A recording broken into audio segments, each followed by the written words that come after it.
Hey, DawgNation, I'm Brandon Adams. Welcome in to DawgNation Daily, the daily podcast for Georgia Bulldogs fans, and we have an incredibly busy show for you coming up today.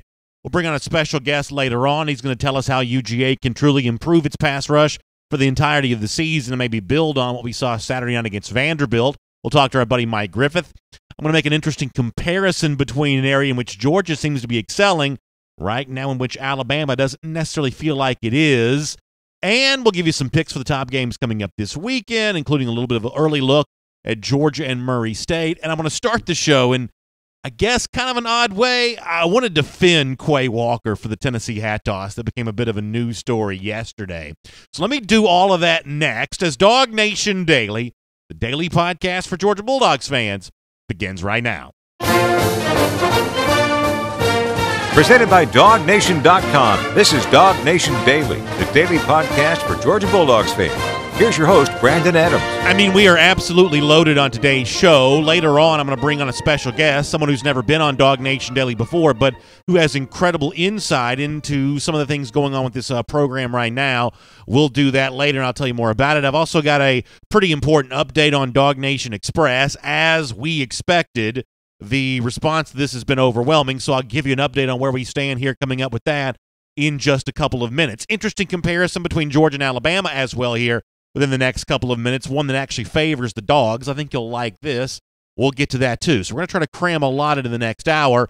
Let me, though, for a moment start with something probably more fun than important, but I do think it's probably worth talking about here for a couple of minutes. It became a little bit of an issue yesterday in Athens, the famous hat toss that Quay Walker did when he committed to Georgia, initially putting on the hideous and heinous Tennessee orange, only to pull back the sort of basketball-style tearaway sweatpants, unzip the jacket, revealing himself head to toe in Georgia gear, and then putting on kind of the straw hat. I mean, in a lot of ways, Walker, by the time he was done with his commitment, looked like the classiest golfer you've ever seen. You know, nice golf-style pants with the Georgia G's, the straw hat on top of that. I mean, it looked like the kind of thing that any of us would love to wear to our local clubs.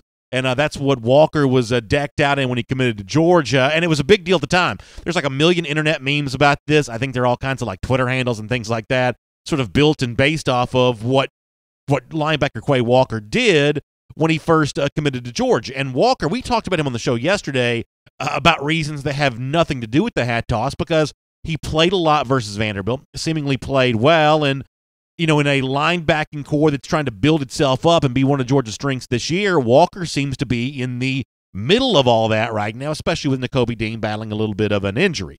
However, when you have a chance to talk about and think about Quay Walker for very long, it does, in some respects, kind of, in your mind anyway, gravitate back towards what Walker did when he first committed to Georgia, tossing the Tennessee hat and, in a lot of ways, kind of spiking the football on the Vols when he committed to Georgia. Kirby Smart spoke yesterday about this, was asked about it, and he said, yeah, you know, I guess, you know, maybe Walker probably wishes he didn't do that. Here's what Kirby Smart said about this yesterday. Yeah, I think he regretted it. You know, he regretted it after the fact, and it wasn't a proud moment for him. It was a moment that he was probably succumbed with all the hoopla and just caught up in the moment. And he and I talked about it. He understands it, and it's something that he learned from. So it's not surprising to me that Kirby Smart, a coach that doesn't even want his freshmen to speak at all, probably didn't love it when a, you know, player like Walker had such a high-profile flip. Now, he flipped from Alabama, but people thought he was going to go to Tennessee. When that kind of thing went down, it's not surprising to me that Kirby Smart would wish that Walker may have done that in kind of a less high-profile way, in kind of a less flashy, showy way. That's not necessarily a surprise. After Smart said what he said, when later on media had a chance to speak to Walker himself about that, you're going to hear our buddy Chip here ask Walker, hey, Kirby said you regret the hat toss moment from your commitment to Georgia. Is that really true? And here was the response that Walker gave on this. Coach was saying that he was pretty sure that you regretted the famous Tennessee hat toss. Yeah. I hate that.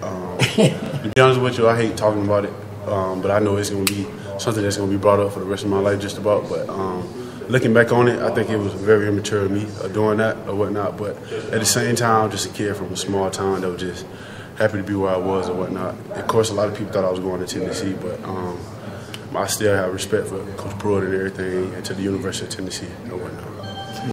So here's the reason why I bring this up on the show today. I feel like Quay Walker needs to be defended. I mean, the way that he's talking about that moment there, and to a certain extent the way that Kirby Smart described it as well, it sort of sounded like that he did something wrong, that he ran afoul of some sort of law or some sort of rule or something like that. And really all Walker really did was have a little fun with his commitment ceremony. That's really all that it was. And, I think rivalries and poking fun at your rivals is one of the things that makes college football kind of fun the way that it is, and it's one of the things that makes this sport special. There are a lot of other sports we may follow and consume that don't quite have the same feeling when it comes to rivalries that we do here in college football. Now, I'm not telling you that there's no such thing as being out of bounds when it comes to how you behave towards a rival. There obviously is. We've all seen that with our own eyes, and we kind of know it when we see it. I just don't know that throwing a hat when you commit to Georgia necessarily rises to that level. I don't quite know that's quite something that sort of gets to that point here. I mean, it's going to be described as being immature that Walker did what he did, but let's face it, coaches do their own version of this kind of stuff all the time. Whether it be, go back to last November. Gus Malzahn at the end of the Georgia-Auburn game last year thought Kirby was trying to run up the score on him by faking the field goal. Remember that? And they tried to throw the touchdown pass to Rodrigo Blankenship. Now, I don't care if he was trying to run up the score. I think it's Malzahn and Auburn's job to stop him.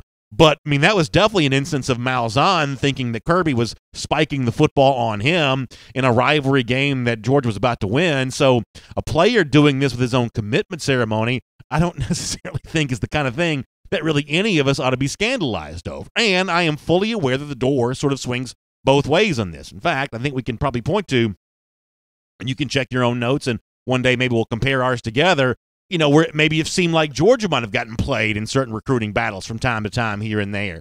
It happens, it goes down, and you sort of dust yourself off and move on from it. But in terms of Walker here, I think he made the Georgia-Tennessee rivalry a little more fun, and from my perspective, there's nothing wrong with that.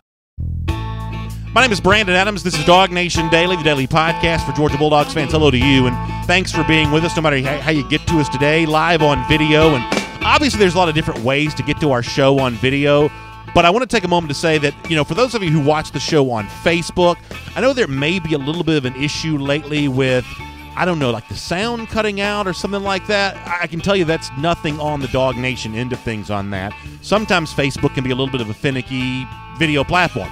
Now, for those of you that watch the show on Facebook, and if you are happy with the experience that you're getting there on that, well, we want you to just keep on going and keep on participating and doing what you're doing. However, if you're having some issues with the Facebook video platform, let me encourage you to check out one of our other video platforms there as well. YouTube is one of the things that we hear really good feedback about. Of course, the same shows that air live on Facebook air live on YouTube at the same time. So you can go to DawgNation on YouTube. Just, simply search DawgNation within YouTube there.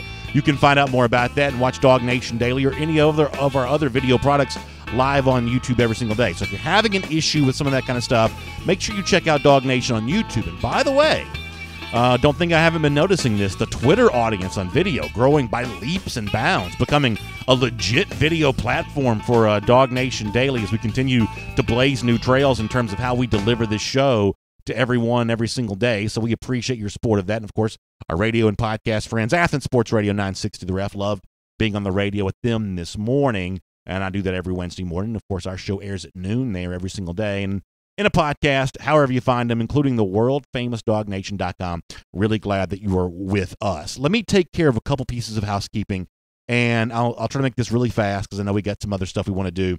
I think a fun comparison between Georgia and Alabama coming up for Dogs fans here in just a couple of minutes. But before that, as predicted, I told y'all about DawgNation Express on Monday, and I told you it was going to be one of the biggest things that we do for the entire year. It's one of our big events we have planned for this year. Really exciting, kind of luxury motor coach accommodations rolling out of the Atlanta area on that Saturday, September 21st, for the big game in Athens there that day. And you know who Georgia's playing there that day. The Georgia-Notre Dame game going down on Saturday, September 21st. We're taking the DawgNation Express from here to Athens for a luxury, all-inclusive food, beverage, tailgate gift bag that includes some special surprises, a whole bunch of fun. I knew it was going to sail fast, because of the generosity of our sponsors, we were able to offer those tickets for just $99 plus fees. And I told you that if you wanted to be a part of this, you had to act fast. This was not hype. I know some of y'all think of me as a carnival barker for some time, from time to time, but this was not hype. It is true. As of today, DawgNation Express is completely sold out. However, here is what I can say is good news, is that I've been able to convince the people above my head, the people who write the checks for all this kind of stuff, that maybe we can consider expanding DawgNation Express. But we got to do some due diligence before we do that. We've got to look at our tailgate location to make sure we've got room to maybe park a second bus or add some more people or, something along those lines. As, we have this design for, a certain number of people. And if we bring in more people, either through a second bus or through just adding more people to the tailgate, because some of you have asked about that, we got to make sure there's space to do that. So we've got to do some due diligence on our end. But here's what you can do. You can go to DawgNationExpress.com, the website once again, DawgNationExpress.com, and you can get on the waiting list. So if you did not get in on these tickets, I can't promise you there's going to be any more, but there's a very good chance there will be.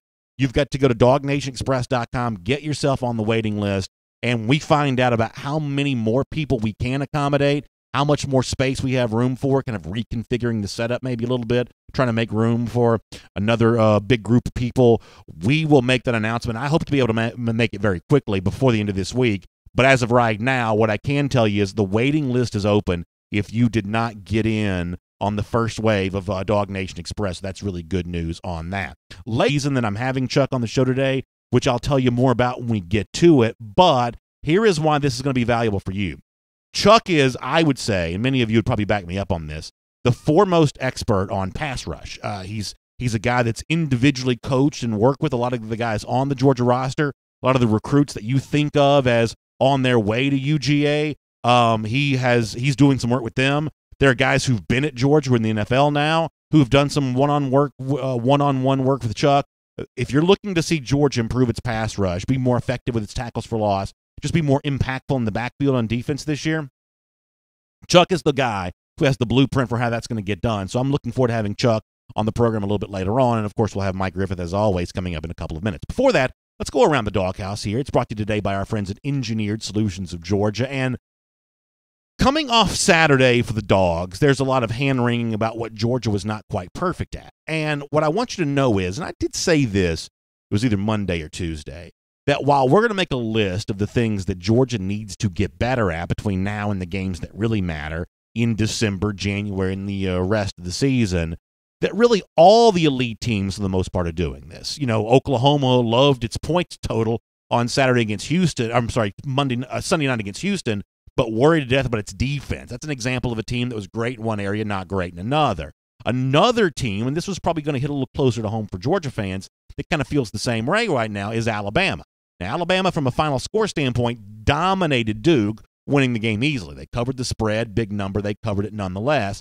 However, while Jerry Jeudy had 10 catches and Tua Tagovailoa threw for more than 300 yards, this was not a perfect game for the Crimson Tide at all. In fact, one of the columnists around the South that I like to try to read is a guy named Cecil Hurt, who works for the Tuscaloosa News. Headline in Hurt's latest column, Saban looks to improve the running game. And you can dig deep and dive in on some of these stats, and you can see that Alabama did not run the ball very effectively against the Blue Devils. Now, of course, the two top running backs were held out of the first quarter, supposed to be held out of the first half, end up only being held out of the first quarter for whatever reason. But nonetheless, the Alabama running game just could not quite get going on Saturday. Very different story for the Georgia Bulldogs. As you know, about 4 running backs looked pretty good for the Dogs. And on Monday, Kirby Smart talked about some of those guys. First of all, big statistical performance from DeAndre Swift, and yet Swift wasn't completely satisfied with what he did. That feeling and that motivation from Swift, that doesn't come as much of a surprise to Smart. I wouldn't think he would say he played excellent. I mean, go back and watch some of those runs. I don't think he got touched for the first 10 to 15 yards, and some of that's Charlie Warner and Solomon Kinley and Ben Cleveland. And then when he makes guys miss, I think that's where he measures his skill set. He made a lot of people miss, but there's probably some opportunities in there where he could have made a different cut, got more yards, could have made maybe a couple guys miss, and that's a great competitor to me, is trying to figure out what I can do better to help the team. not look at me, I had 9 yards of carry. How could it have been 11? An even better version of DeAndre Swift is almost certainly going to be a scary thought for opposing SEC defenses, maybe much the same way for Brian Harrion, who found the end zone on Saturday, despite the fact that he wasn't quite as highly recruited as some of the other Georgia Bulldogs. But the whole notion of that and being a 5-star running back, Smart discounts that entire narrative. What does that mean? Like, what does 5-star rating mean? Because when Brian came out, in my mind, he was rated just as high as the guys that are here. So I don't give relevance to those numbers because I knew Brian as an 11th grader. I knew him as a senior. I knew him when he came to camp. I knew him when we went through the recruiting process, and just as talented as those guys. He wasn't from some of the same places, and he didn't have his academics as much in order. But Brian plays with a chip on his shoulder because of that, but I never perceived Brian to be any less than other guys.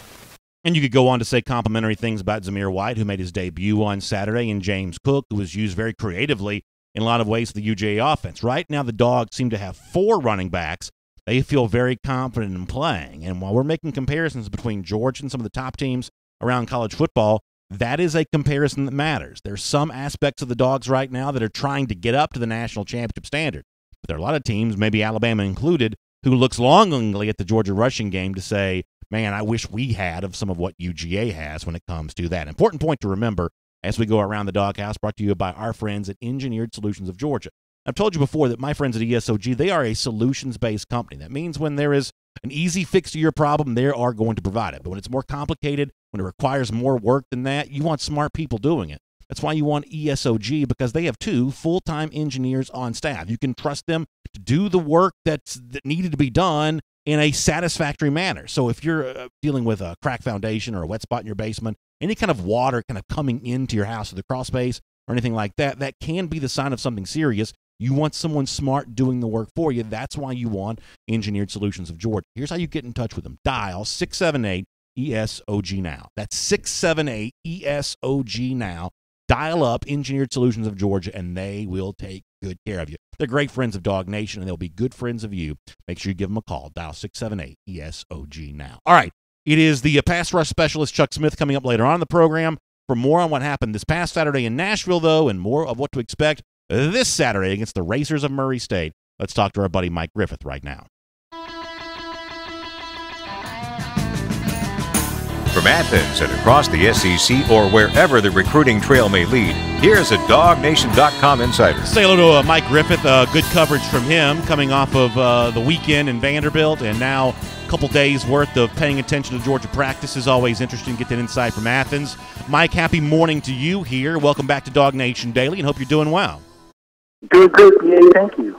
So let me start with this. You know, it's been fun and interesting to watch the reaction from Georgia fans to what happened on Saturday against Vanderbilt. You know, my own personal take is the performance for Georgia was good, not great. If I'm giving it a grade, I'm giving it a B. It's not an A. It's definitely not a C. If you want to debate about whether it's a B+, I can listen to that. But this is certainly a performance in keeping with Georgia being an elite and potentially dominant team and maybe stopping just short of looking like the best overall team in the country. What was your overall grade and evaluation of what you saw from the Dogs? I guess I was a little more bullish on BA. I gave him like a B+, A- when I did the report card on run game, run defense, pass game, pass defense, overall. I thought Georgia did a nice job controlling the game. I thought Jake Fromm controlled the game. If there was something that, maybe they could have done different in hindsight, I think it's one of those hindsight things, though. Kirby's kind of let it be known he wishes Jake was there to win. He's not worried about his stats. He's not worried about his, Heisman Trophy candidacy. And I think he thought the game was in hand, and we do know that Jake Fromm is very good at taking care of the football. When I guess that's one of the things that you hope to see from Georgia more over the course of the year. I don't think you needed to see that necessarily against Vanderbilt, but, ultimately – I don't think you're going to change plays, the line of scrimmage, your way to a national championship. I think you've got to throw your way there at some point in time in a big-time game against a Clemson and Alabama, maybe even Oklahoma. I do think you have to be able to keep pace with the throw games for those teams. I don't think it matters as much in this game against Vanderbilt. I think Georgia will win most of its regular season games using very much the formula it used on Saturday, and I think it'll win them easily. But one of the things I think some fans are going to wonder about is, okay, how do these performances extrapolate to the games that really matter, December and on, and deep throws down the field, which, by the way, Georgia almost had some of. The Robertson catch taken back because of the penalty to Jackson. You almost had two big ones you could have added to your offensive total on Saturday, which probably does change the perception of all of this. But for me, if there's anything missing from Georgia on Saturday, as I said yesterday, everything else, and that's what I think a lot of fans are looking more to see from Georgia here as you run through the months of September, October into November, where it really starts to matter. Yeah, I'd agree, and I think you brought up, really, I thought the best point I've heard yet.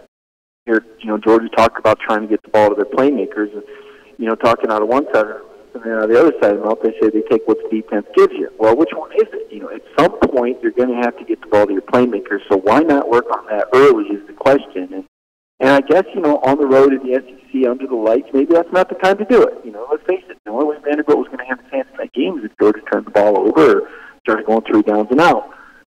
So winning the game is job number one. Now, to me, we're going to find out against Murray State, Arkansas State, just what Kirby wants these guys to work on.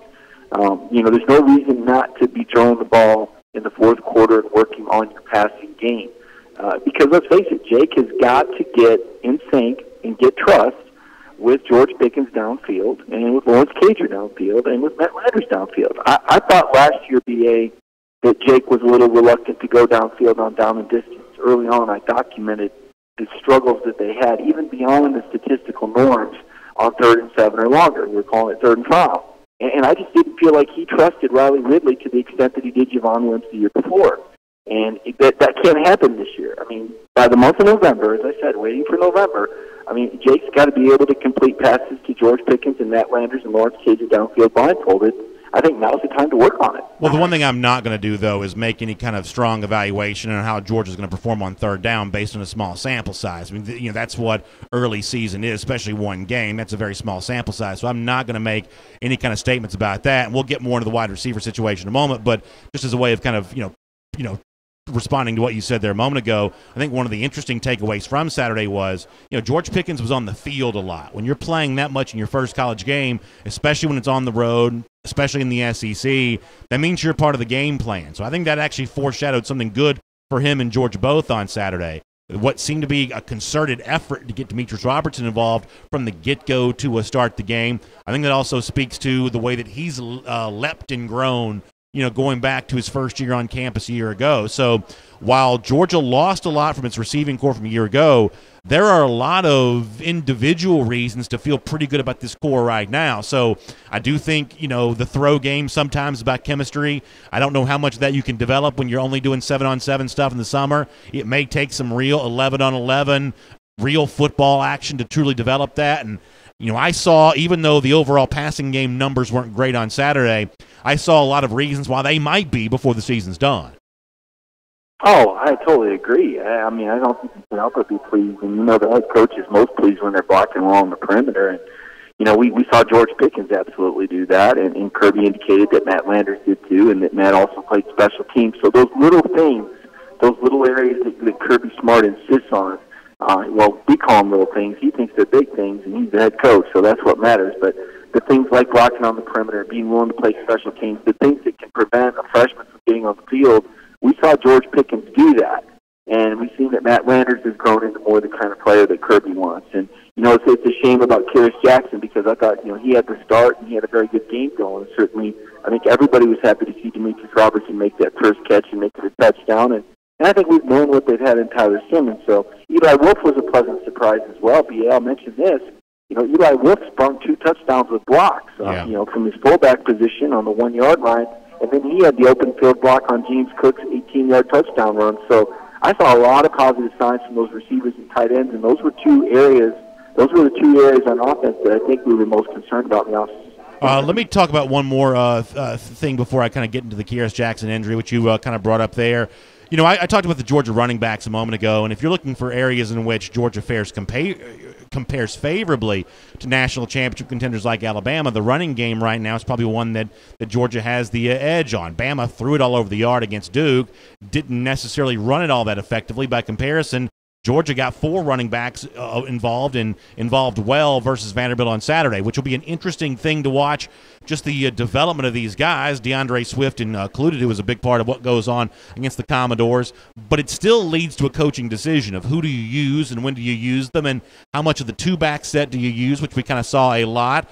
It's really interesting to see Georgia have the depth and talent that it has at running back right now. But that does lead to a curiosity about strategically how these guys will be employed. What did you think of the way that Smart used these guys on Saturday, and what do you expect to see more of or maybe less of as we kind of roll through the month of September? Yeah, I thought it was a really good balance. I really did. And I thought DeAndre Swift looked a little different. I thought he ran heavier, even though he's the same weight. He looked like an NFL running back. I mean, he just looked bigger and stronger. And I talked to him a little bit about that, and I was excited for DeAndre because, he had that colored jersey thing going, and we wondered if he was okay, but thought he ran with authority. Still explosive and cutback. I thought that was one key observation, was just seeing just how good DeAndre Swift looked. But I like the looks that everybody else got. Brian Herring, he had a decent amount of carries. I thought Zamir White, I think we were guessing 5 to 7 carries, and that's about what he got. And I thought it was good. He's got to get a feel for the game, and he was able to lower his shoulder. We were able to see a burst out of him. He got in the open field, got a little reminder about ball security. James Cook might have been a little underutilized, but you know what? I don't know if you want to show your whole James Cook package right now. I think you want to save it. Whatever package you've got for James Cook, you're going to use against Notre Dame and some of these other teams. I don't think you needed to show that. So Cook got 6 touches, 2 kick returns, 2 passes, and 2 carries. I thought that was adequate. A little disappointed we didn't see Kenny McIntosh on the field. But as Kirby said, there's only so many balls to go around here. What they have, I want to say 40 carries maybe to spread out. So I thought that they were distributed in a pretty appropriate manner. And I'm like you. I'm interested to see what's going to happen against Murray. Is Kirby going to try and use the fourth quarter to develop the offense, or is he going to sit on it? Because last year they just took the air out of the ball. And I know that he wasn't comfortable with his defense. Remember, he told us in the offseason how young they were. So he might have been protecting the young defense, but I'm not sure that's going to be the case this year. I darn sure don't think that the teams are going to play a 10-minute fourth quarter like what happened with Austin Peay last year. I think it's going to be a 60-minute game. Hey, let me make sure I tell you about the brand new Fuel VIP program from our friends at Kroger. It allows customers to earn 2 fuel points for every $1 earned instead of just 1 like before. Enrollment's easy. You can either scan the barcode at checkout or go to this website, Kroger.com/FuelVIP. That's Kroger.com/FuelVIP. The annual enrollment's just $40, which is a great deal because you earn 2 fuel points for every $1 you spend. Check that out today at Kroger. Kroger.com/FuelVIP for more on that. Mike, you mentioned Kearis Jackson's injury before. I thought it was impressive for Jackson to work his way into the starting lineup on Saturday. It was a nice look for him. Speaks well of the kind of effort he'd been showing, I guess, in the month of August. And he comes up with a big catch, and then that leads to an injury.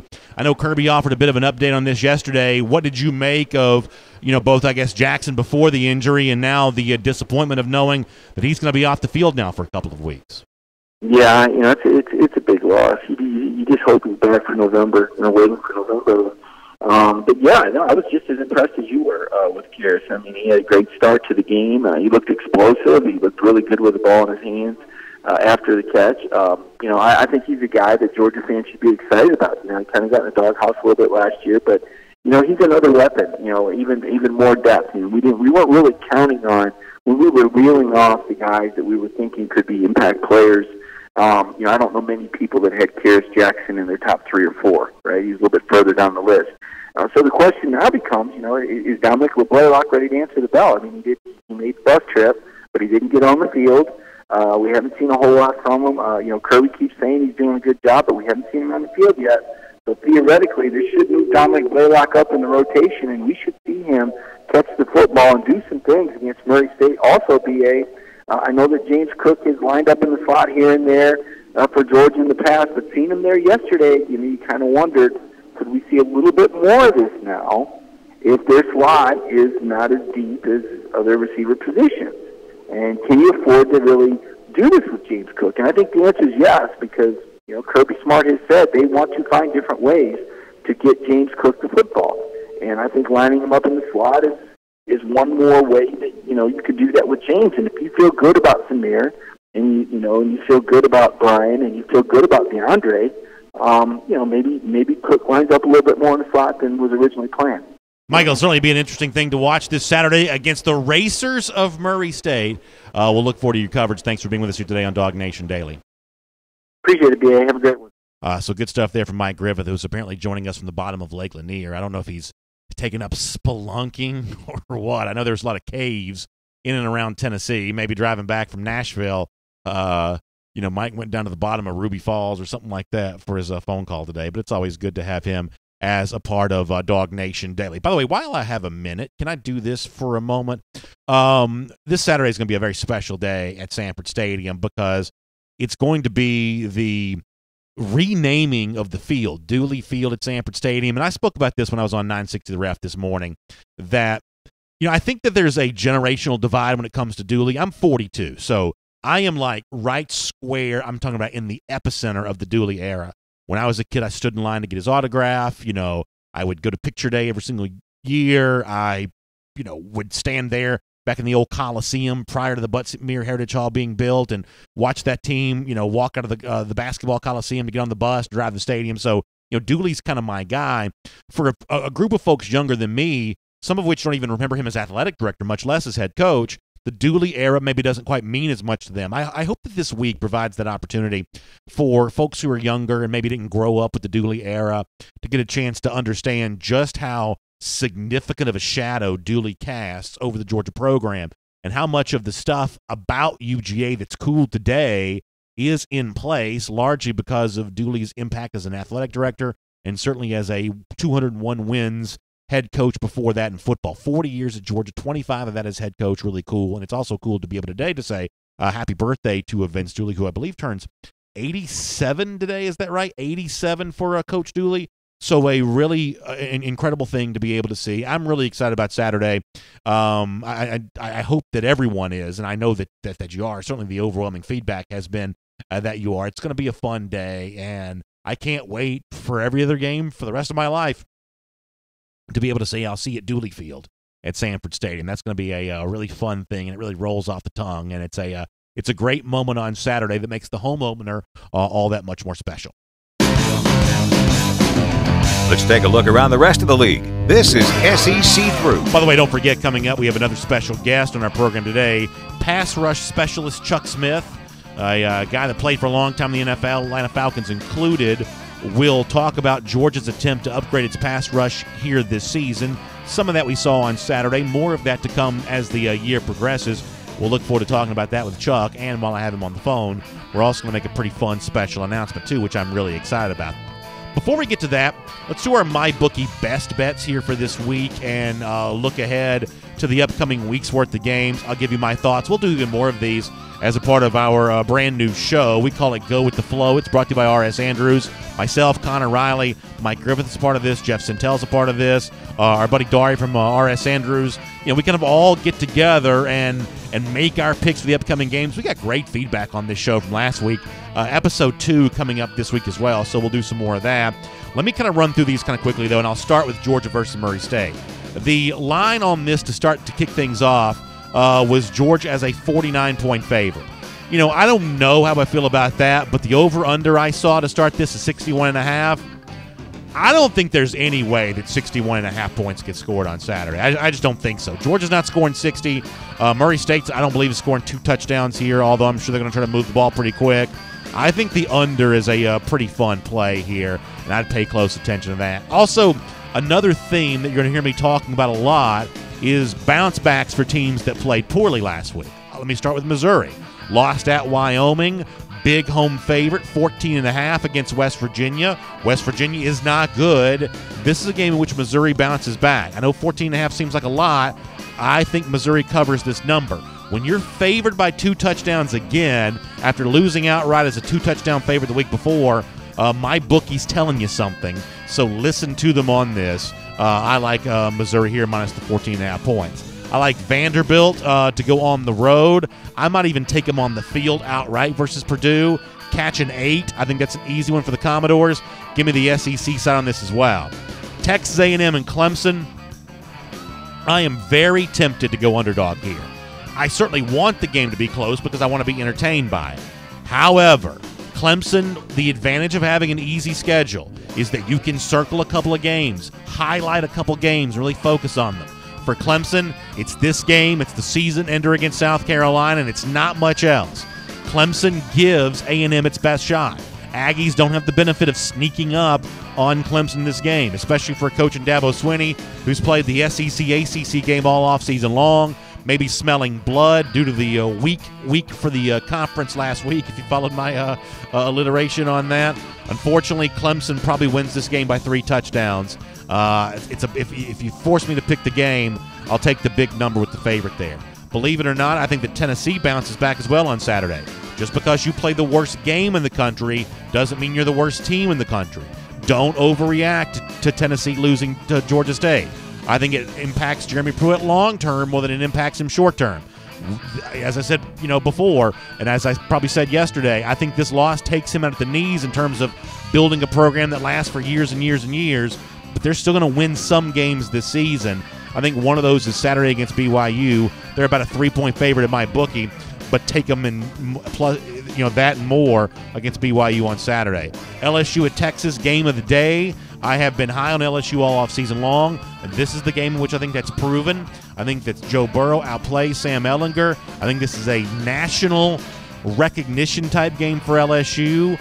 I think they are a big major play here at Texas. Pay attention to them. LSU is a MyBookie best bet for sure for me. And then finally, one more to get to. Arkansas at Ole Miss. I believe that Ole Miss is the worst team in the SEC. I don't believe they deserve to be favored over anybody. I know Arkansas is not much better. I'm going to take a flyer on them plus the 7. I'll make the Razorbacks a MyBookie best bet. By the way, speaking of MyBookie, make sure you go find them online. Type in MyBookie into your browser, and you can get right in there to my friends at MyBookie, the first online handicapping super contest for NFL games. Pick 5 of them against the spread. It's only $100 to enter. You're competing for your share of the cash. First prize is guaranteed $100,000, something like that. Incredible online handicapping super contest. And big-time deposit bonuses when you sign up. But you got to use the promo code DawgNation. It's all one word, spelled the way it's supposed to be, DAWG. Use the promo code DawgNation, and you can be in to win at MyBookie. Type in MyBookie. You play, you win, you get paid. It's as simple as that with MyBookie. Find them online, and good luck this week. And, of course, we'll see you later on in the week for our Go With The Flow gambling special on the DawgNation video channels. We're also going to get Chuck Smith here coming up in just a moment. Still waiting to catch up with Chuck. We will do that in just a little bit. While I'm waiting on Chuck, I'll go ahead and give you a little bit more insight about one of the reasons why we're going to have Chuck on the program today, and one of the things that we're looking forward to talking about. So a lot of you know that we do this show from DawgNation World Headquarters in Atlanta every single day. That's where DawgNation World Headquarters is, right here in Atlanta. And we are lucky to be in partnership with the AJC. Now, the AJC, of course, has been your home for Atlanta News Now for a long time. That means fantastic Atlanta sports coverage as well. Well, as a way of continuing that, I'm proud to say that starting this Friday at 1 p.m., we're going to do this twice per week, Mondays and Fridays at 1 p.m., we're going to debut a brand new show on the AJC's at Falcons News Now Facebook page. I'm going to give you more details on how you find this as we get closer to this, but we're going to do a brand new Falcons-themed show every Monday and Friday at 1 p.m., looking back on the previous Sunday's game for the Falcons, looking ahead to the upcoming weekend, talking about the NFL much the same way we do that right here on DawgNation Daily every single day. Really proud and excited to be able to do that. I think it's going to be a ton of fun, and I can't wait to have you and be a part of that. Chuck Smith is a great former Falcon, a guy that was a part of the first Falcons team to make its way to the Super Bowl in 1998. This is going to be a ton of fun. It's Falcons News Now on Facebook from our friends at the AJC, with me and the former Falcon Chuck Smith, who we're also going to get a chance to sort of pick his brain from time to time about the college football things as well. This is going to be a really fun show. Now, it's not going to impact anything we do for DawgNation. We're going to still do just as much DawgNation video coverage as always. It's a completely different Facebook page. We're going to have our own YouTube page for this as well. This is a completely different, separate product from what we do at DawgNation. So some of you say, well, I like UGA, but I'm not a Falcons fan. You're not going to be impacted by this whatsoever. These shows won't show up on your DawgNation feed. You're going to have to seek this out to find that. That is something that that we're going to provide for the folks who, you know, either live in the Atlanta area or are Falcons fans kind of living all over the world, much the same way folks have kind of gotten with us and been with us when it comes to the stuff involving UGA. We're going to do the same thing for the Falcons. We're going to do it twice a week, Mondays and Fridays at 1 p.m. There were sort of a couple hours left that we weren't already doing a video show or already doing something for DawgNation. And so we're going to do that for the Atlanta Falcons right now. And I can't wait to be a part of that. We're going to try to also catch up with Chuck Smith here in just a moment. We've had a little bit of a phone issue today. We'll see if we can get that squared away and take up. Easy Brown says, asking about the Falcons not drafting any UGA players. Yeah, that's certainly something that a lot of UGA fans would like to see a lot more of. Falcons doing that. Robert Barnes says about Chuck Smith. Listen, one of the things, Robert, that Chuck's going to be able to provide is this is a guy, you know, talk to a guy like Davin Bellamy, for instance, because I have done this with him, about the impact that Chuck has had on him in terms of being a pass rusher. This is a guy that, much the same way that Terrence Edwards has been a personal coach for a lot of the Georgia players at wide receiver position, Chuck Smith has done that for the pass rushers and the defensive linemen as well. So this is a guy that's got some great insight on that. So when we have a chance to have him on the program, we're certainly going to look forward to doing that. Unfortunately, it sounds like that may not be today, though, but we're going to look forward to having Chuck Smith as a part of our program, certainly in the very near future, and seeing him this Friday as a part of Falcons News Now on the Atlanta Falcons AJC Facebook page. We will tell you a whole lot more about that. For now, though, I guess in the name of time, let's go ahead and get ready to wrap up the show.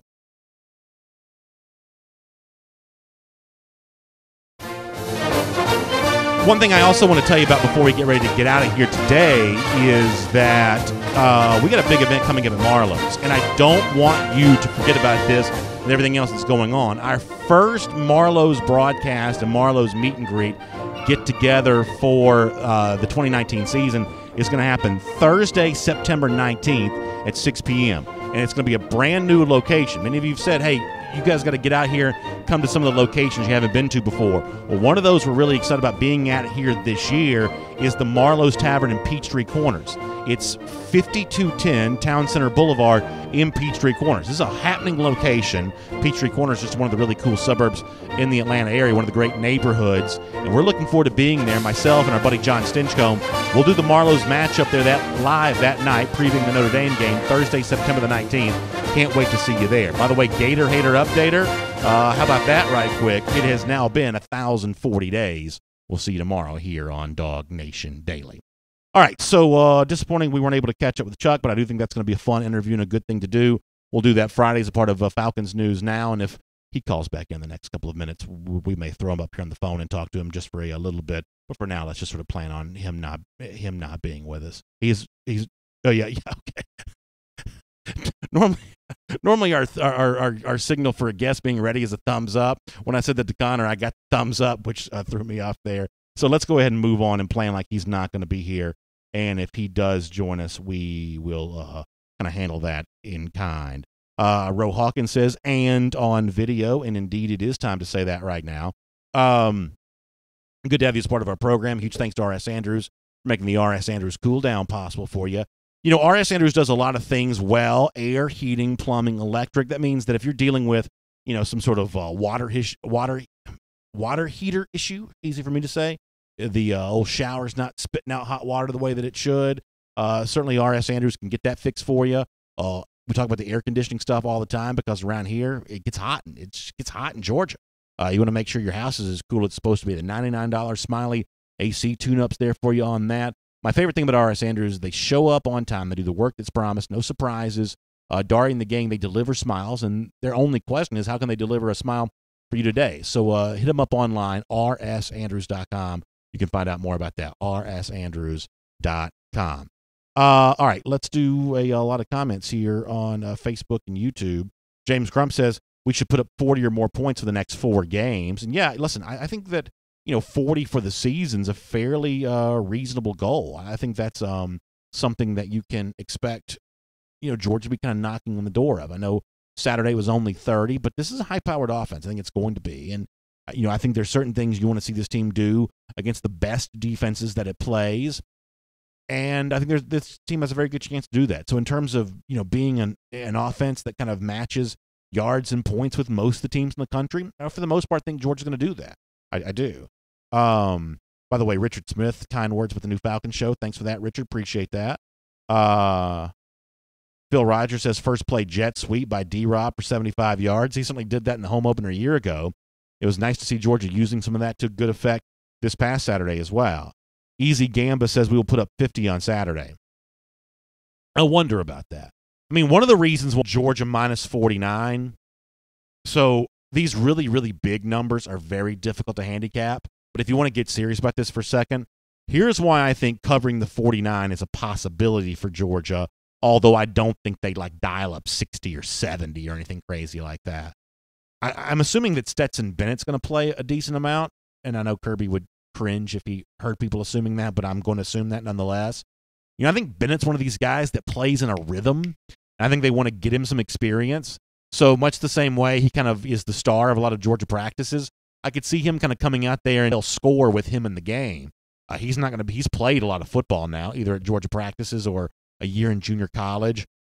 He's not going to be overwhelmed by anything the Racers defense shows him. So I think they move it with him. And then the other thing is, when you get into fourth and fifth running backs for Georgia, you're still talking about guys who are, SEC caliber starters in some cases, or at least very close to being an SEC caliber starter. So you may tack on some extra points just because there's only so much you can do in the way of clearing your bench. I don't think Kirby has any desire to go out there and just pound, Murray State into the sand. That's just not really his MO all that much, especially with a coach that he knows and has a relationship with. So I don't think that Kirby's looking to, just score 100 points, but I think that Georgia's also built in such a way that it's kind of hard for them to stop scoring in some instances. So I think the minus 49 is in play, but I don't think a 70 is in play or anything like that. Marcus Bass also brings up a really good point. One of the things that I do, my confidence in Bennett has grown a lot. At one point in time, I would have told you that, I don't know that Stetson Bennett's an SEC caliber starter. I'm still not sure that he is, but I have learned a lot more about his accuracy since then. Also, when you see him kind of, and this is going to sound negative, and I don't mean to be, when you see him kind of dancing around in the pocket, it's kind of easy to understand why that doesn't work in junior college football. His numbers at JUCO were not good. But when you watch him kind of, bounce around, he's waiting for someone to get open, waiting for something to happen. And if you're playing on some sort of JUCO team that does not have elite talent, you can wait and wait and wait, and nothing's ever going to happen. Bennett is like one of these classic Big 12-style quarterbacks in that he's not going to run, but he's going to run around, and he keeps plays alive.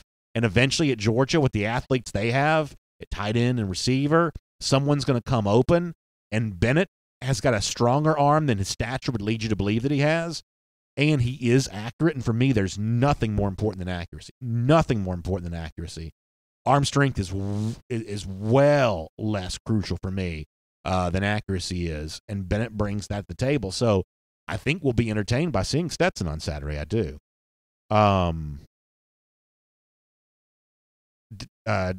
Denithian Henderson says, can't wait to get to the game versus South Carolina.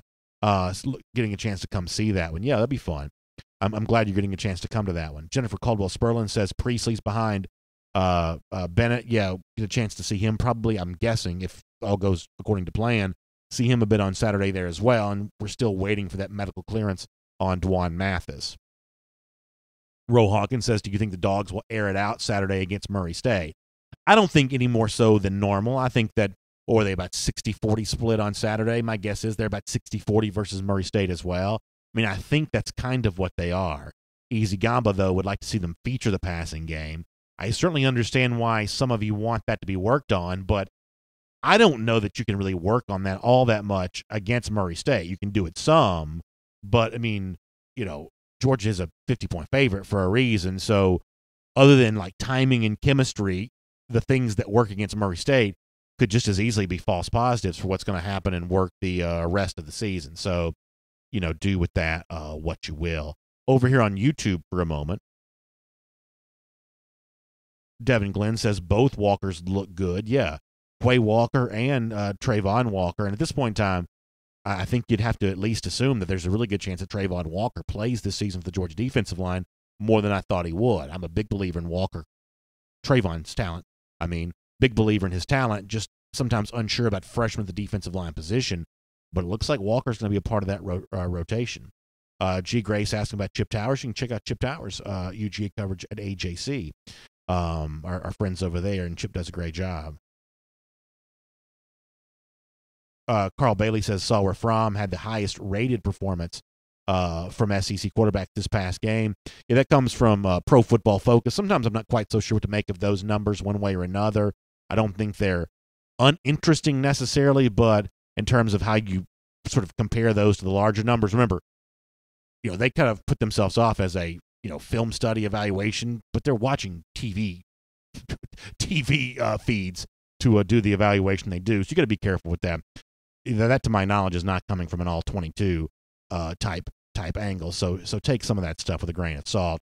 They put it out there as data, but it's really more for entertainment purposes. But it was nice to see Fromm rank as high as he did. And that's not me disparaging Pro Football Focus, because I use a lot of the stuff that they put out. But you got to be a little bit, you got to use that as an evaluation tool along with everything else. You can't make that the top line evaluation of how you view a performance.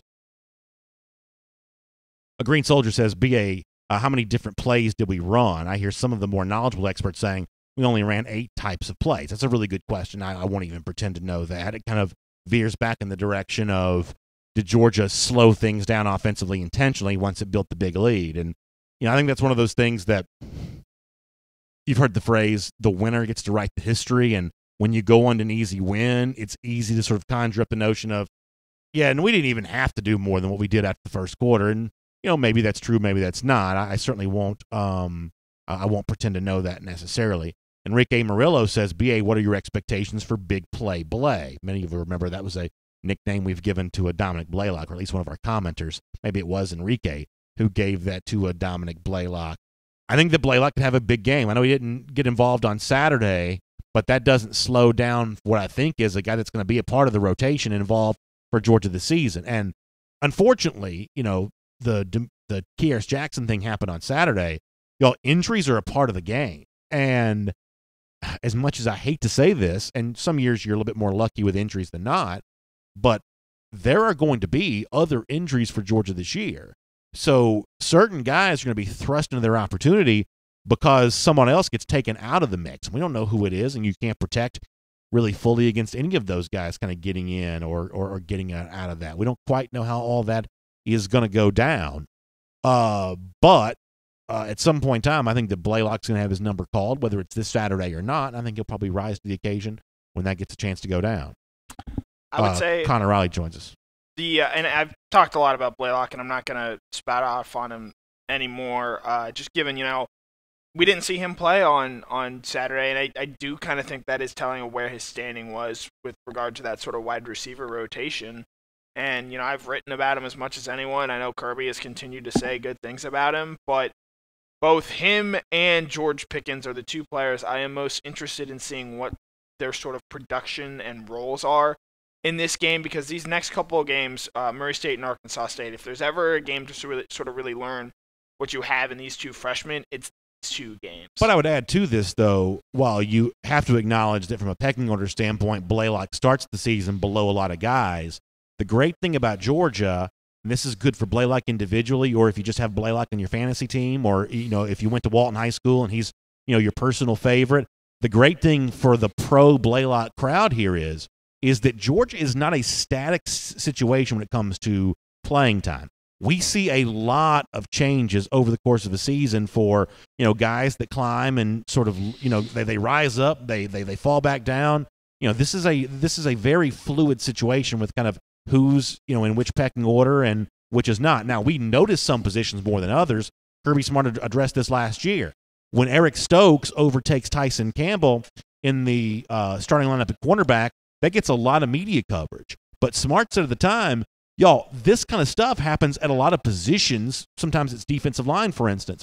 That doesn't get reported on, talked about quite as much because it's a little more difficult to see who the 3 technique is on a play as opposed to the cornerback, which is kind of standing out there a little bit more on an island, a little bit more noticeable. So, Blaylock's opportunity, I think, is the same as a lot of guys are, which is you start here, you climb the ladder over the course of the season, and either because of injury or just effectiveness, some guys are going to have a chance to walk that ladder up.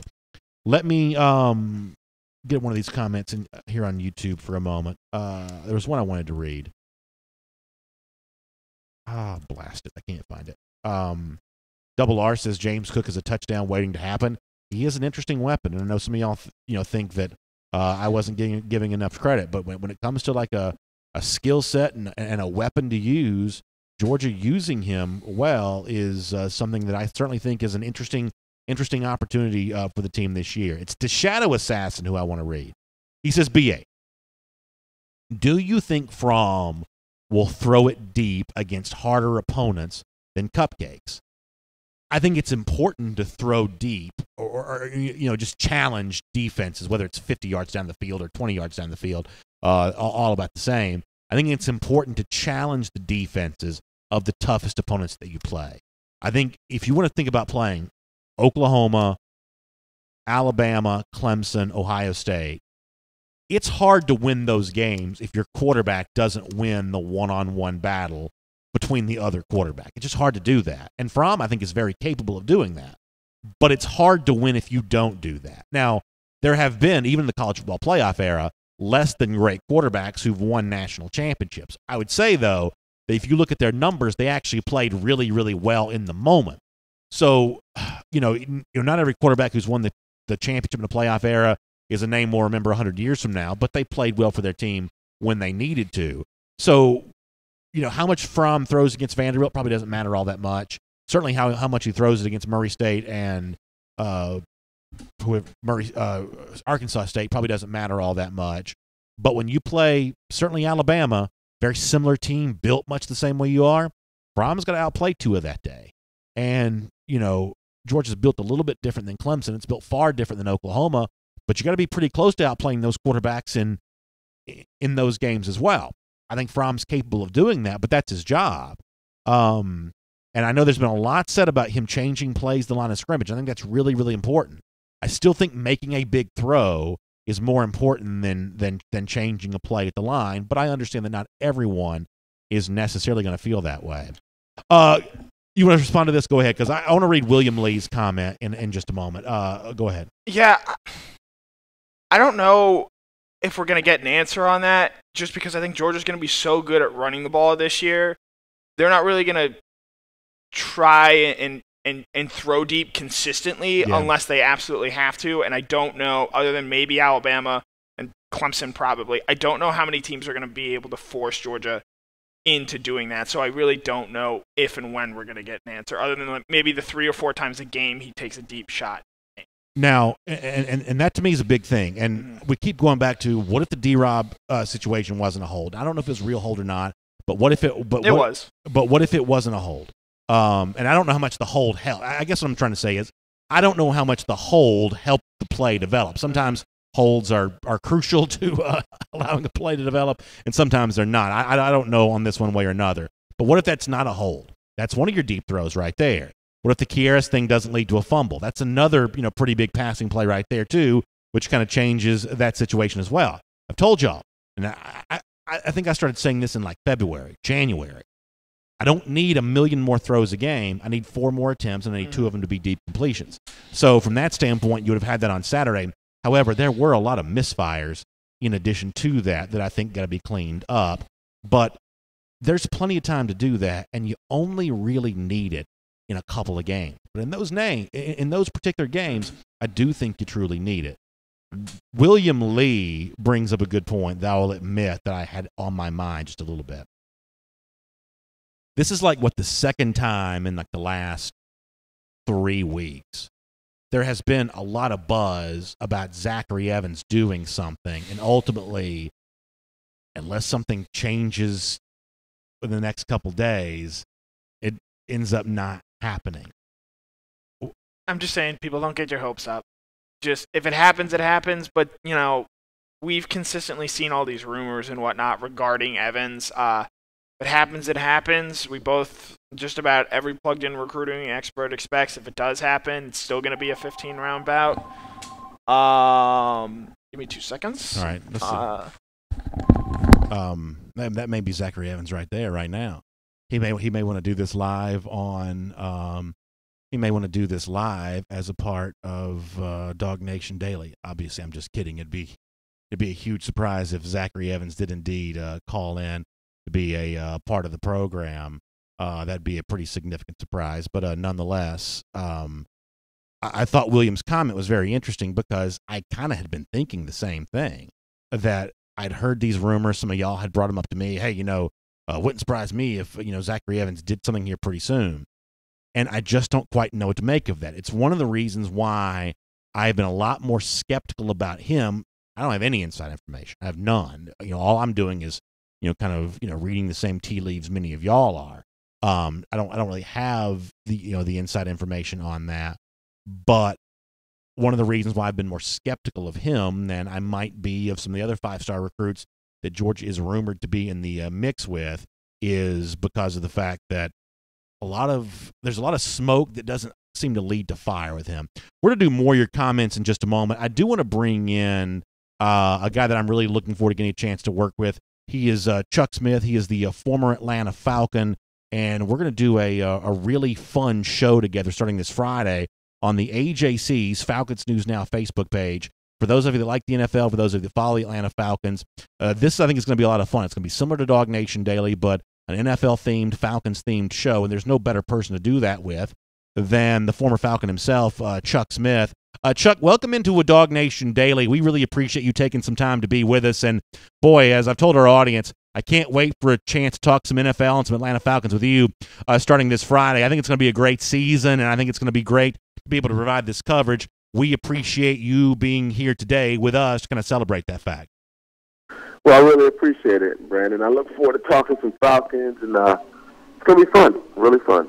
Yeah, I mean, listen, I think this is a really interesting team right now, whether it be, Super Bowl expectations last year that probably got undone by some injuries. When you lose Deion Jones, when you lose some of the guys the Falcons lost a year ago, it makes fielding a defense pretty difficult. Well, those guys are back healthy right now, and I know that the Vegas odds and a lot of the national media don't necessarily look at Atlanta as being among the major favorites for the Super Bowl, but I think this team's going to be a lot more competitive and a lot more fun to watch this year than it was a year ago. I think this actually sets up pretty well for Atlanta to be right in the thick of the NFC South race all season long.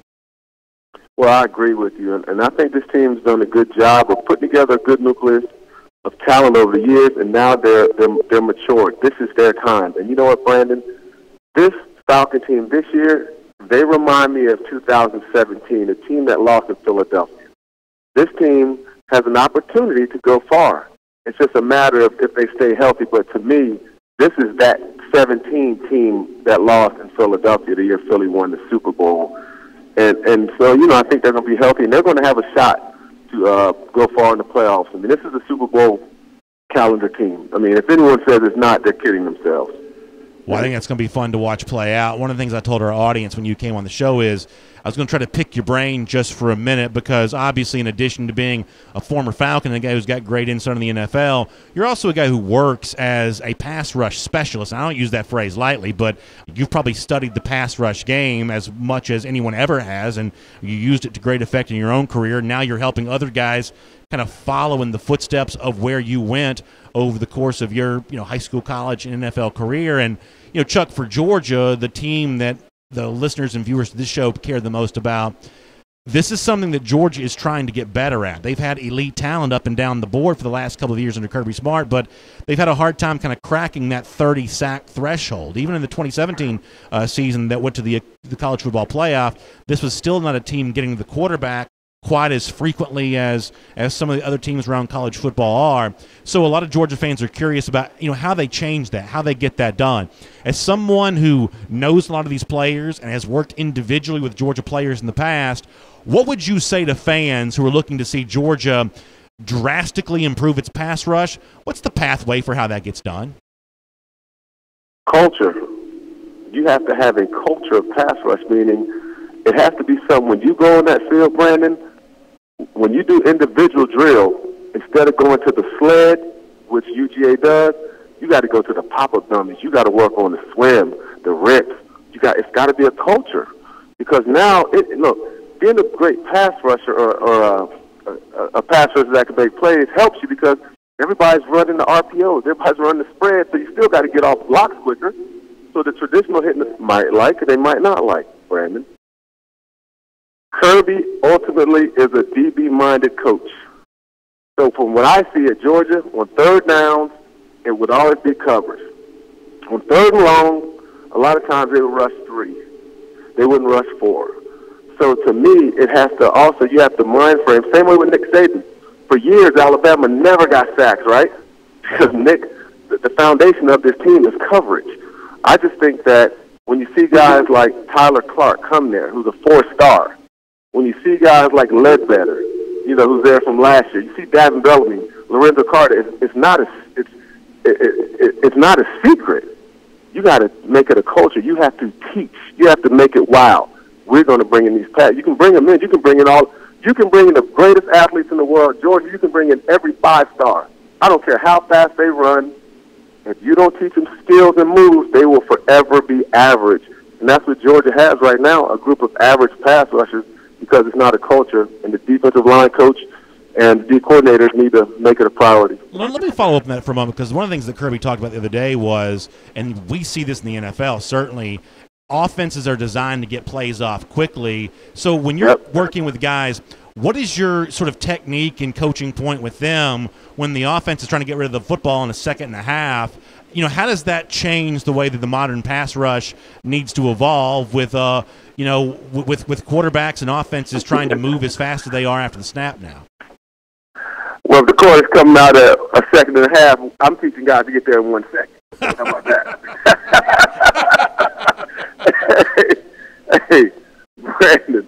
But the first thing I tell guys is, if you're a bull rusher, you ain't gonna get no sacks. So what you got to have spacing. Spacing is your friend right now when you're going against spread teams who, the ball's coming out quick. Spacing. You want to be at an arm's length, but you want to have explosive hands and movement. The key right now, man, to stop these kind of offenses is movement. You got to have guys that have great movement. So today's, I'm telling you, and let me tell you the biggest mistake college recruiters and college coaches are making. Huge mistake. Guys are getting fired off of it. The measurables. Is he 330? Is he 6'6"? There are more guys out there 6'6" getting coaches fired than I can tell you. But right now, the Alabama and Clemson effect is dominating football, what's happened over the last 6-7 years. I'll take big I'll take big 5-star and sorry before I take a little smaller who's good. So I just think it's spacing, man. You got to have smaller, in my opinion, quicker guys that can get off of blocks, and that's what I believe. Brandon, matter of fact, Dog fans, if you watch your favorite rusher, Georgia Bull rush all game, he's probably not getting no sacks.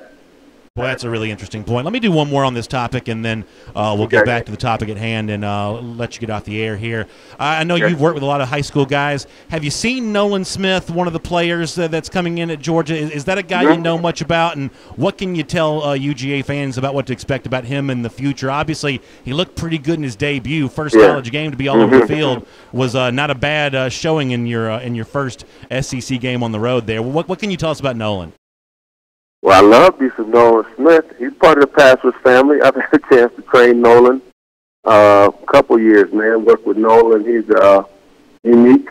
He has moves, and he can change the culture. One guy like that, he's going to be a great rusher. He's going to be he can be a one-day NFL draft pick. But I said the same thing, years ago about Lorenzo Carter. Ran a 4.47. I mean, still, didn't go first round. But I love what Nolan brings. He's quick off the ball. He's confident. He knows how to work moves. But one thing he has a pass rusher's mentality. He's not just an athlete. Give me the pass rusher's mentality, then the athlete second. That's what I like. I don't want the athlete first and the pass rusher mentality second. Nolan's going to be a great one for Georgia. And if he keeps going the way he goes and continues to use some moves and develop them, he'll have a chance to be a first-rounder. No question. Boy, Chuck, it's great to have a chance to talk to you about this. And we have a lot of folks watching right now who maybe have sons that, kind of want to get in this game and want to be pass rushers themselves and, want to learn, proper technique, good coaching from a guy that's, selfless and puts the kids and the players first. And I would certainly recommend you in that regard because I've seen some of the work you've done with some of the top players. I've heard from top players about the influence you've had on them. So for folks who want to find out more about some of the stuff that you're doing, is there a way they can connect with you online and kind of get involved with some of the the training that you're providing? ChuckSmithTraining.com, ChuckSmithTraining.com. And I train all levels. I have programs for all levels of youth, high school, all kind of stuff, guys. And Brandon, anyone who wants to develop not only pass rush but run, I train everyone. We train everyone in the front seven, everybody. So ChuckSmithTraining.com, and you can reach me. Hey, Chuck, I can't wait to see you on Friday. I think Falcons News Now is going to be a lot of fun. I think it's going to be a great season for Atlanta, and there's no better person to talk to it about than you. Great memories of watching you with the Falcons and a great opportunity to talk to you now. We'll look forward to catching up with you later on this week. Okay. And I'm glad you asked me a Tennessee question. I'll talk to you later. Bye, man. Don't do it now, Brandon. I'm gone. Bye. You done already said goodbye. We'll talk about that another day off the air. Sounds good, Chuck. I'll talk to you later on. All right. Yeah. Bye. Pretty funny stuff there from Chuck Smith, who is a Tennessee alumnus. And, yeah, not great times for the Tennessee faithful right now. I was going to give Chuck a free pass on that line of thought, but I'm certainly we'll get into that with him at some point in time here. Pretty good stuff. And also, I guess I owe our buddy Mike Griffith an apology because I was making fun of his phone situation. Apparently, we've got a little bit of a phone situation right now, so we will apparently it wasn't Mike's fault. Apparently, it's our fault, so we'll try to get that figured out. But I told y'all, Chuck Smith, man, he knows this pass rush situation. I had somebody before who was on one of our Facebook comment section saying, what does Chuck Smith, got to do with Georgia football?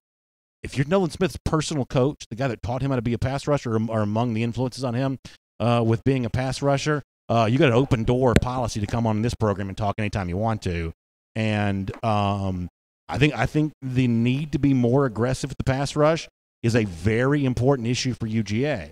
And to have a guy who did it at the high level and is doing it at the high level as a coach right now, to have him come on and y'all, Chuck got no filter now. He's not going to, he doesn't put, rainbows and lollipops on his evaluation, this kind of stuff. He's going to break it down and tell you how he thinks. I think that's an asset. We've done this with our buddy Mike Johnson on the offensive line. We do this with John Stinchcomb on the offensive line. We bring in our buddy Terrence Edwards on the wide receiver. I want position-specific analysis on this program. And you better believe when it comes to defensive line, front seven, Chuck is spitting fire. And so I was glad to have him as a part of the program today. Pretty good stuff there. Chad Daniel says Georgia needs more sacks, and I do think that's one of the issues. Now, Georgia, I believe, has the opportunity to go out there and get that this year, but I have full confidence that's one of the issues kind of standing in front of Georgia as it tries to win a national championship. And Connor, I'm assuming you will agree. Yeah, I thought he made some really interesting comments, especially with sort of regards to the culture comments about how they, go about affecting the pass rush. Because right now, Georgia is still very much, a team that their secondary is still where their bread is buttered. And, he brought up a great point in how those early Alabama teams, it wasn't until later on in Kirby Smart's tenure, or in Nick Saban's tenure, really, that they really started creating more sacks, more havoc plays. That didn't really occur until 2014, 2015, and I'll be interested to see, if and when this Kirby Smart coach team sort of makes that similar kind of turn, or if it's Georgia is just content, being a team that says, hey, you might be able to get to the 40-yard line on us, but you're not going to get any further than that because our defensive backs are so good. Let me address something that Daniel Bryant says on Facebook, who said he basically just said our coaches are not coaching of our linebackers, only our defensive back. That's not what I think Chuck was saying. What I think Chuck was saying, and, you don't have to be an X's and O's expert to have seen this last year. Georgia, for the last couple of years, has mostly played to defend against big pass plays more so than aggressively pursue a pass rush. And a lot of times on this show, we talk about the difference between one and the other. We talk about rushing 5 instead of rushing 4. But I thought it was interesting to hear Chuck say it's not so much about blitzing an extra pass rusher. It's choosing to rush 4 instead of rushing 3. And Kirby Smart did say this on Saturday, that one of the things you sometimes need to be able to do is rush 3 and drop 8. And so, this is a nuanced conversation. There's not one right way to do things or one, completely wrong way to do things. But from Chuck's perspective, he's not even asking Georgia to, like, blitz a whole bunch. He's saying if you want to get to the quarterback, you can't rush 3 and drop 8 a lot. I don't want to read into what he's saying. Mm-hmm. He says, but it comes down to that 4th pass rusher versus just the 3 pass rushers. Right, and as much as we now talk about the pass rusher and sacks and getting after the quarterbacks, Georgia was better at keeping containment a year ago in the SEC championship game against Alabama. Their pass rush did more than enough that day to really get after and bother, certainly Tua Tagovailoa. And unfortunately, when DeAndre Walker went out, a lot of that kind of disappeared. But, that is something that Georgia's talked a lot about, and I'll be interested to see over the course of the season. Is it something they, change and tweak and try and, find ways to improve, or does it just get to the point where they say, hey, we're still a really good, borderline elite level defense doing the things we did well last year. Let's just do that again this year and make some small tweaks elsewhere to sort of get over the hump. I want to get one more comment on this topic, then we're going to switch gears and finish by talking about some other things. Eric Jackson says it's not just sacks, but it's tackles for loss as well. And I think that's a good point by Eric, because one of the things that I wrote about at DawgNation not too long ago was I looked at every team in 2018 that drastically improved its havoc rate, and I mean havoc rate as it's traditionally defined. Bill Connolly, the stats-minded writer who invented it. Every team that drastically improved its havoc rate from 2018 compared to 2017, the one thing they all had in common was they all greatly raised their tackles for loss. And that doesn't mean that that's always the blueprint formula for how you get better with havoc rate, but you didn't necessarily see every team across the board improving on their sacks or every team across the board improving on their interceptions. In fact, as you would probably expect, interceptions were erratic. No connection and sort of logical, linear progression on interceptions one way or another. But every team that got way better in havoc rate year over year got way better for their tackles for loss. I don't know that makes tackles for loss the most important component of havoc rate, but it was at least an area in which teams a year ago were able to manipulate. So I do think that's an interesting thing to think about. Georgia, if memory serves, brings back 20 guys from a year ago that had at least one tackle for loss. And you obviously add in some freshmen who are also certainly quite capable of contributing TFLs as well. So being much better from a tackle for loss standpoint for Georgia is actually not that hard to envision as long as everybody who got one gets at least another one this year. All of a sudden, at that point in time, you're in a completely different stratosphere when it comes to negative plays defensively. And tackles for loss, obviously they're not as sexy as sacks, but I think tackles for loss, like if you look at the LSU game from a year ago, it was a game where LSU a lot of times, especially early on in that game, what they were doing was, all right, we're going to get three yards on first down, make it 2nd and 7. We're going to get 4 yards on 2nd down to make it 3rd and 3. We're going to only get 2 yards on 3rd down, but we're going to get it in 4th and 1. And LSU they were always consistently moving forward, and because of that, they never really faced long down and distances on 3rd down, and thus really never pressured into passing a whole lot. And I think that's part of the reason LSU had a lot of offensive success that day. And, if Georgia's able to turn 3 or 4 of those over the course of a game, 2nd and 7s into 2nd and 11s, 2nd and 12s, I think that drastically sort of changes how long that defense is on the field, and B, just sort of, that creates more pure pass rushing opportunity. Yeah, listen, the Shadow Assassin says it too, we need more havoc.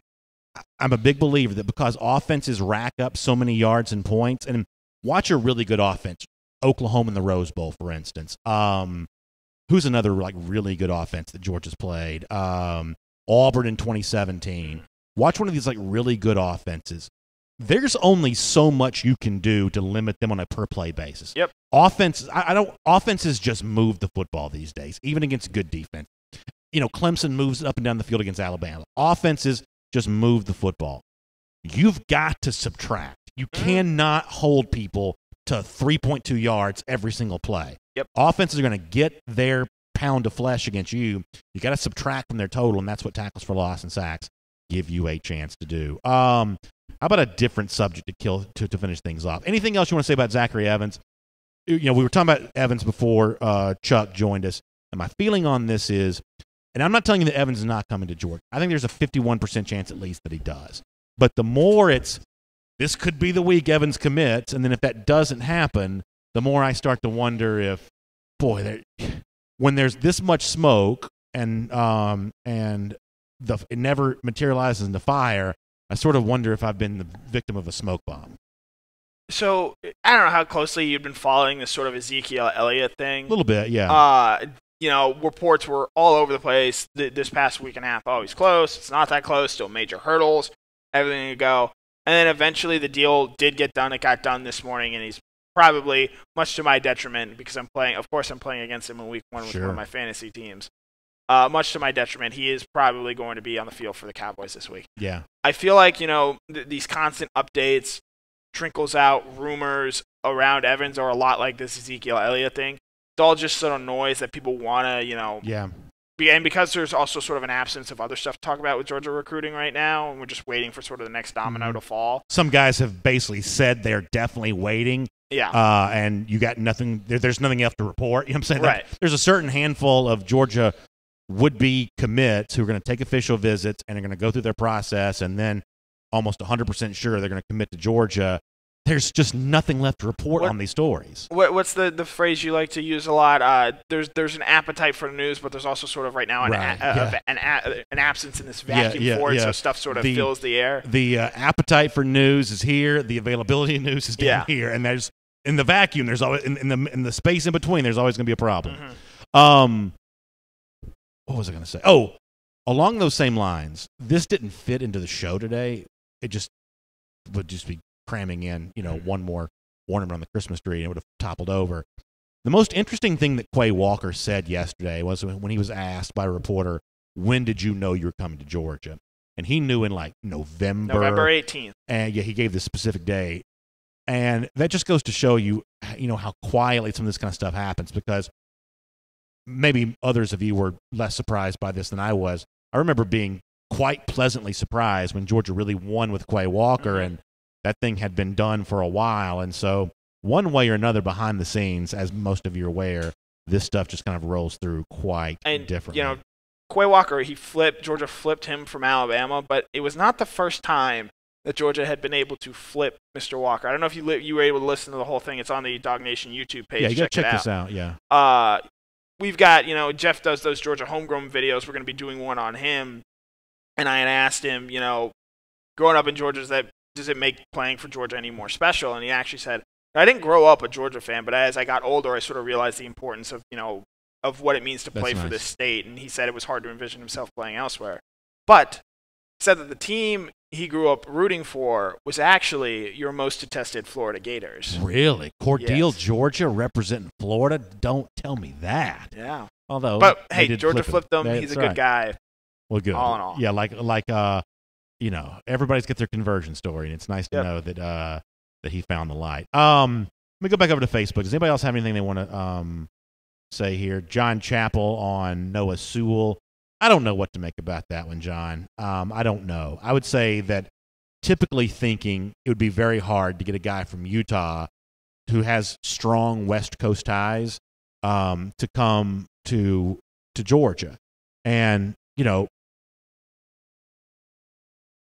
I'm assuming that, and I hate to even say this way, I'm assuming religion plays some role in this because, to my knowledge, Sewell's a Mormon. That's obviously a lot more predominant religion west. I'm assuming that might play into this a little bit. I wouldn't pretend to know that one way or another. But I've always just assumed that Sewell would be a pretty tough pull. However, the fact that his family has said they wouldn't take an official visit to a school they weren't strongly considering, I do take that seriously. I think that Georgia has put on a very aggressive recruitment of Sewell. I think Georgia got a really good chance of winning this one. But I've always felt that Sewell, just because of how anchored he is to the West Coast, I've always kind of felt like that, west of the Mississippi, not necessarily West Coast. Yeah. I've always just sort of felt like that the Western pull for him was going to be a lot to compete with. Mm-hmm. It would be among the more amazing recruiting wins for Georgia if you've got a legacy situation in Oregon, brother, not dad, but nonetheless, strong ties to Oregon. You live in Utah. You've got a lot of roots kind of in that sort of west of the Mississippi land mass. That'd be a really challenging recruitment. But maybe Georgia does truly have a really good chance of winning this one. A quick little geography lesson here. Yes, Noah does have his older brother. He's the starting left tackle at Oregon. Do you know how far of a drive it is from Orem, Utah to Eugene, Oregon? I'm sure it's a long way. We're talking about 13 hours. So it's he's still getting on a plane, probably flying from Salt Lake to Portland and driving down to Eugene. So, the location, while yes, it's still west, it's not exactly close. I forgot I was on camera for a second. Y'all saw me waving at somebody. Sometimes I forget I'm on camera. Sometimes when somebody else starts talking, I assume they're on the screen. Well, if you always have your listening face on, That's true. There was another bad episode of that on Saturday. Some of y'all probably saw on Twitter. My assumption is that even though it's a long drive, culturally, Eugene may be a little bit more similar to Orem, Utah than Athens, Georgia is. And that may not matter, and I'm sure that the Sewell family would fall in love with Athens the way almost everybody else does.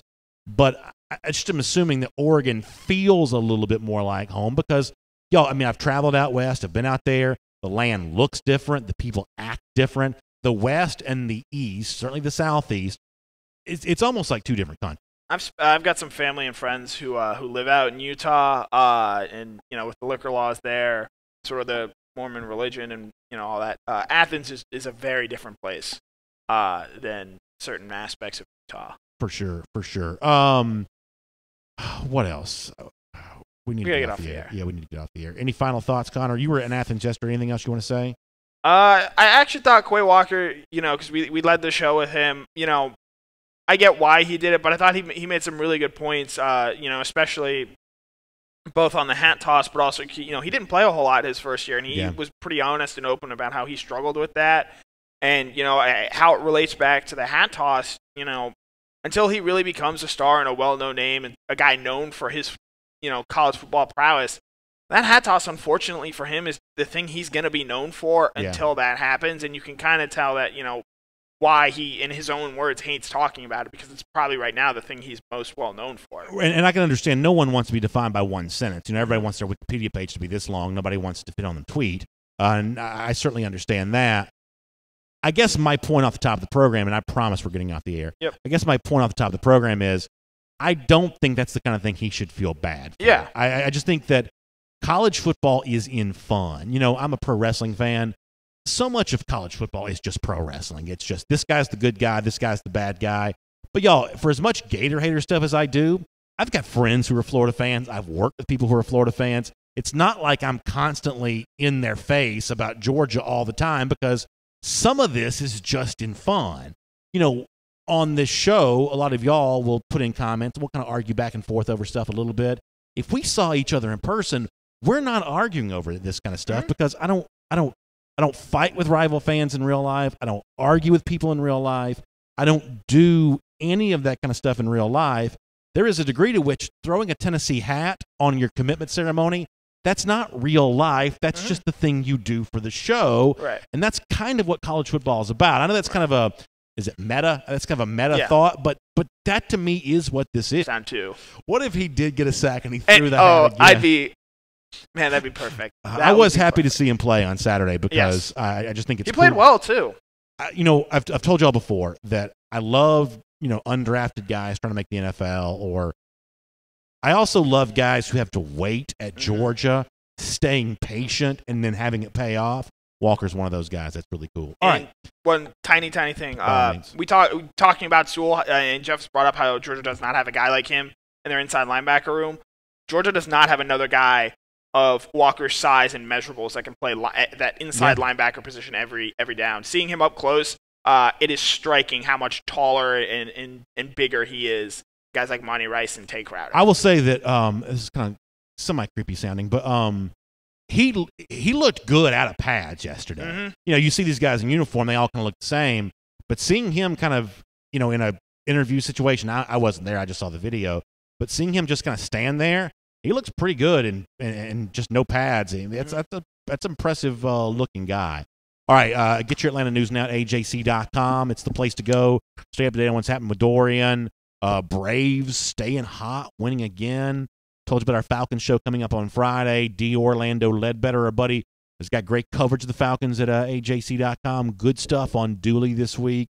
We got a ton of Georgia politics stuff happening. We don't talk about that on the show, but you want to follow the news.